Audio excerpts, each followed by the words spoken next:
Why does American democracy look the way it does today? And how can we make it more responsive to the people it was formed to serve? I'm Simone Leeper, and this is Democracy Decoded, a podcast where we examine our government and discuss innovative ideas that could lead to a stronger, more transparent, accountable, and inclusive democracy.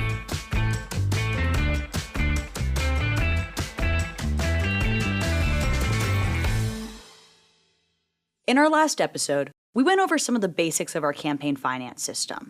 What are PACs, super PACs, and 501c4s? And how do they all converge to form the perfect storm of outsized spending by wealthy special interests in our elections? After hearing about all of that, it really made me wonder how we got here in the first place. What were some of the major decisions and events that took place to allow these kinds of things to occur? Who made these decisions? I had heard about the Supreme Court Citizens United case, but it turns out there were a number of other major decisions, events, and choices in our history that helped shape our campaign finance system into what it is today. A system where, unfortunately, the voices of everyday Americans are frequently drowned out by the voices of those who can spend unlimited sums of money to rig the system in their favor.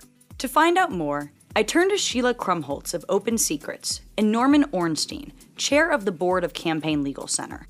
But I'll let them introduce themselves. Hi, I'm Sheila Krumholz. I'm the executive director of OpenSecrets. Our mission is to follow the money in American politics and share our data and analysis with the press, the public, advocates, and scholars. And our vision, our hope, is that Americans will use this knowledge to create a more vibrant, representative, and accountable democracy. I am Norman Ornstein. I am the chairman of the Campaign Legal Center, while also being an emeritus scholar at the American Enterprise Institute. Both Sheila and Norman have years of experience studying the campaign finance system in this country, so I asked them each what they thought about it. They had similar conclusions. The state of campaign finance in America today is troubling. We're not where we need to be for a few reasons. One is the entire regulatory regime surrounding campaign finance. There has been kind of a continual effort to chip away at the rules, and it is currently leaning in a very decidedly deregulatory direction. So there have been very strong efforts in the last few years and decades and success in challenging these rules in the courts. But how did these rules even originate? When I talked to Sheila, she began with the Tillman Act of 1907, which prohibited corporations from spending directly on campaigns. The Tillman Act was passed in response to public outrage in the early 1900s about corruption and corporations trying to buy politicians with money, a problem that unfortunately continues to this day, despite many attempts to address it. But a lot of the laws and procedures that govern our modern campaign finance system didn't really come into being until much later in the 20th century, when the Nixon administration attempted to cover up its involvement of a break-in to the DNC headquarters in the Watergate building in D.C. This created a huge political scandal, which made it clear that some changes were needed to our laws. The modern regime of campaign finance regulation was set in the 1970s after the 1972 election with its rank corruption, the Watergate that brought out how campaign money had been laundered through Mexico and used for corrupt purposes. And that really was the impetus for the first sweeping campaign finance regulatory regime in decades. This was the first huge campaign finance scandal since the Gilded Age. So was, in that regard, a major turning point and created the new laws and created the FEC to enforce the new campaign finance laws and to provide disclosure of the campaign finance reports that now had to be filed at the Federal Election Commission. So it seems that after Watergate, things were pretty much on track. We seem to have a framework to promote accountability and tackle corruption. What's happened since then? The landmark court decisions that have had the greatest impact on campaign finance over the many years really begin with Buckley versus Vallejo, Supreme Court decision from 1976, which is known as the decision that equates money with speech. It's also known as the decision that created the magic words test. So vote for, vote against, defeat, elect, which led, frankly, to ridiculous gymnastics by campaigns trying not to use those ads, but get across the message that you should vote for or elect or defeat a candidate. The Supreme Court essentially interpreted a money equals speech equation in Buckley v. Vallejo in 1976, which was an extremely consequential post-Watergate development in how our courts think about campaign finance. Yet the court continued to recognize that there were important, constitutionally sound boundaries that could be upheld to preserve American self-government and fulfill voters' right to know who is spending to influence their vote.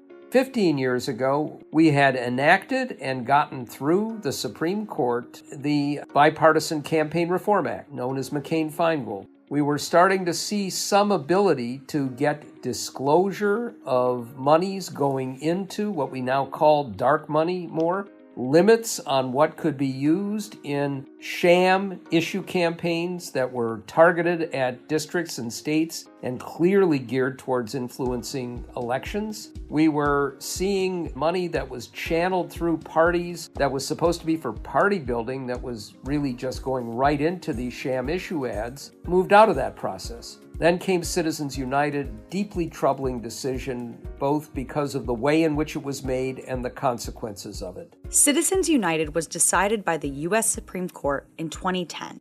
The case involved a group, Citizens United, that received funding from wealthy special interests. They produced and wanted to promote a movie critical of Hillary Clinton, which was going to be available to the public shortly before the 2008 Democratic presidential primaries.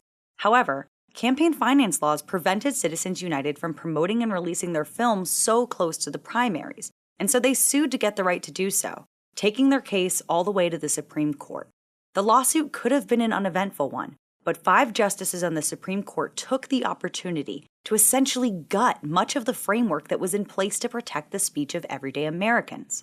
This opened the door to a flood of wealthy special interest money. The Supreme Court took a very narrow question about Hillary the movie and took the opportunity to rewrite campaign finance law, going far beyond that narrow question to toss out the rules prohibiting direct corporate labor and trade association spending on independent expenditures. And then they blew up well over 100 years in campaign finance law through a sweeping ruling that eviscerated the Bipartisan Campaign Reform Act. This really opened the door for politically active nonprofits, which do not report to the Federal Election Commission, but instead report to the Internal Revenue Service, to begin spending on politics. And the notion is that as long as their primary purpose is not political, they may raise and spend unlimited sums from any source, and it need never be reported except to the IRS.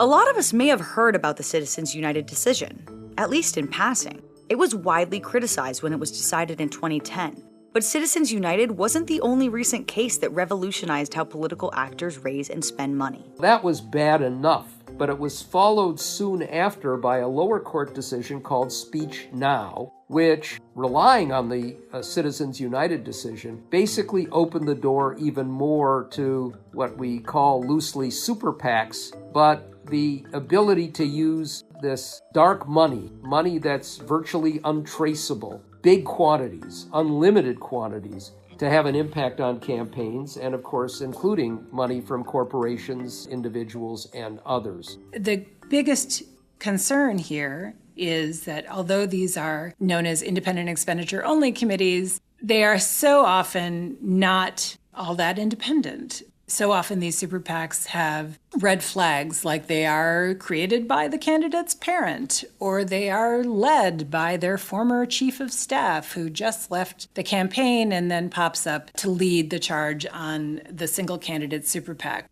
In addition, super PACs are very often affiliated with a nonprofit. So here again, political operative can go to a mega donor and offer them, a menu of choices. If you don't mind the public scrutiny, give to the super PAC. Your name will be disclosed to the Federal Election Commission. If you don't want that press inquiry or your name in the media, then simply give to the non-disclosing nonprofit. So there are all kinds of tricks and ultimately lots of highly paid political operatives and election lawyers that are always looking for the way to have their cake and eat it too. And subsequent to that, we saw a decision that I think is undervalued as an important one, which is McCutcheon. McCutcheon v. Federal Election Commission was a Supreme Court decision in 2014 that removed overall campaign contribution limits for individuals that had been put in place by the Bipartisan Campaign Reform Act. You'll remember that's the formal name for McCain-Feingold, which we spoke about in episode 1. By concluding that individual donors can give the maximum permissible amount to every single candidate, party, and PAC in a given election cycle, the court made it more difficult to restrict political contributions. The reason that I believe McCutcheon is important is that in it, Chief Justice Roberts basically tries to redefine what corruption is and define away the idea that the appearance of corruption matters at all here. You're going to have to catch somebody on videotape handing a member of Congress or a candidate money and saying, here's money for your campaign, and in return you've promised me you're going to kill this amendment or enact this bill or do something of value in return for the money. That if it just happens and nobody sees the interaction directly, that's just the way of the world. That was, I think, a troubling decision. We've heard Sheila and Norman talk a lot about legal cases, abstract principles, and technical stuff. But in reality, this is a human story. The sum of all of these decisions and changes has led in practice to a system where a very small number of wealthy Americans and special interest groups disproportionately exercise so-called political speech. They're able to set policy priorities, often in secret, while millions of Americans are left without much of a meaningful say. You and I see this every day, from taxation and government spending to healthcare to education and public safety. The campaign finance system we have today is a system where everyday Americans' voices are often drowned out by the shouting of a loud, well-financed few that want to have power over our lives. It's no wonder that tens of millions of Americans feel like their voices don't matter much in our political system. Those few who can write the checks in the thousands and millions of dollars can supposedly exercise their First Amendment rights. But the rest of us? After hearing about how things have gone from bad to worse in recent years, it didn't make me all that hopeful for what lies ahead. But I wanted to ask Sheila and Norman where they saw things going from here. Is it possible to reverse this trend and get our system back on track? How would we do so? The Wild West we live in with campaign finance, the ability to use these huge sums of money to influence outcomes. This is a cancer in the political system. And right now, we are fighting all kinds of legal battles to try and keep things from getting worse. But it's going to be some time before we can look at the possibility with optimism of things getting significantly better. Although we have the FEC, technically, and numerous rules governing campaign finance, still it can feel like a system of Swiss cheese that's more holes than cheese. And so we're continually looking for ways to defend, to champion transparency as a crucial pillar of a healthy democracy. One point of optimism is that right of right and left of left people everywhere want a government of integrity, one that cannot be bought and sold, one that is passing policies based on the merits and not based on who has the fattest wallet.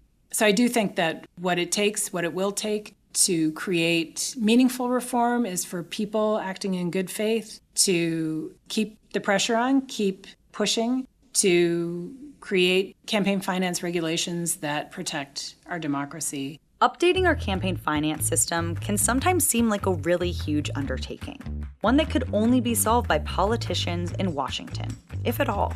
But it's important to remember that there are also efforts going on at the state and local levels to help move things in a more positive direction. On our next episode, we'll take a trip to the Midwest to investigate 2 different campaign finance stories affecting everyday people and hear what they did to bring about change in their own communities. The ability of American citizens to advance democracy at the federal, state, and local levels in the face of many challenges is a reason for optimism. Special thanks to Sheila Krumholz and Norman Ornstein for appearing in this episode. You can find additional background information on the topics discussed in the show notes, along with the full transcript of the show.